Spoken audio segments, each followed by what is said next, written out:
Ngurumo-inĩ cia kĩrĩma gĩa Kĩrĩnyaga kaunti-inĩ ya Embu nĩ rũĩ rũrũ rwa Kapingachi, na gũkũ nĩ kũrĩ kambĩ ya agendi kũrĩa Alan na aruna ake mokĩte icera mũthia-inĩ wa kiumia kĩhĩtũku rĩrĩa mũtino ũyũ wahanĩkire. Kũrũmĩrĩra mbura nene ĩrĩa koretwo ĩkiura gĩcigo-inĩ gĩkĩ, kũrerĩkana rũĩ rũrũ rũkoretwo rũgĩthereria kĩguũ kĩnene. Aruna a Alan magĩtarĩria atĩ hinya wa makũmbĩ nĩguo wamũtindĩkire rũĩ-inĩ na agĩthererio. Alan alikuwa excited sana hiyo siku. Kufika after hizo events huko juu ikakuwa ni wafike wajiosha matope kidogo hapa.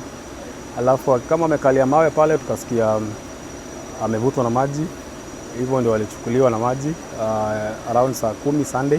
Ihinda-inĩ rĩa thikũ ithano kĩrũmanĩrĩrio, aikari a itũra rĩrĩ ũnyitanĩri-inĩ na maabitha a rũhonge rwa mũtharaba mũtune makoretwo magĩcaria mwĩrĩ wake, ũndũ ũrĩa ũkoretwo arĩ mũritũ kumana na mbura nene. Challenge ya kwanza imekuwa ni maji ilikuwa mingi kutoka jana mpaka ilibidi tuweze kudivert maji. Sana sana local divers wamerisk maisha yao bila kutumia anything like hizo za kupeana pumzi kuingia ndani ya maji, lakini kwa juhudi zao tunarudisha shukrani kwa kusaidia kumtafuta rafiki yetu.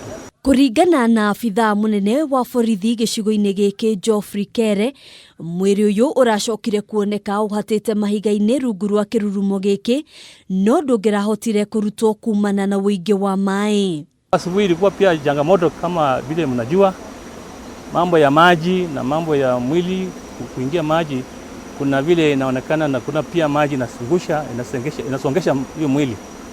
Kwa hivyo tangu asubuhi tumekuwa hapa na Mungu ametusaidia, mwendo wa saa 9:30 huu mwili imepatikana. Kũrũmĩrĩra mũtino ũyũ, aikari nĩ morĩtio kwĩhũga rĩrĩa marĩ icera rũĩ-inĩ rũrũ ona kana gũthambĩra. Kere akiuga atĩ rũĩ rũrũ nĩ ũgwati ihinda-inĩ rĩrĩ. Mvua haswa upande ya Mount Kenya, mvua iko mingi na inapoonyesha kule juu maji yanateremka upande ya chini na inakuwa ni maji mengi sana kwa mito, na kwa hivyo watu lazima wajichunge kwa sababu hii maji inakuwa mingi na inazosomba hawa na si mzuri kupoteza maisha ya wananchi wetu kwa njia hivyo. Family ya Alan nĩ cakaĩte gĩkuũ gĩake, makiuga mũtino ũyũ ũkĩte o rĩrĩ family ĩno ĩkoretwo ĩgĩcakaya gĩkuũ gĩa guka wao ũrĩa ũkahurũkio kiumia gĩũkĩte. Handũ-inĩ ha Kameme TV, njĩtagwo Ngina wa Wadurwa.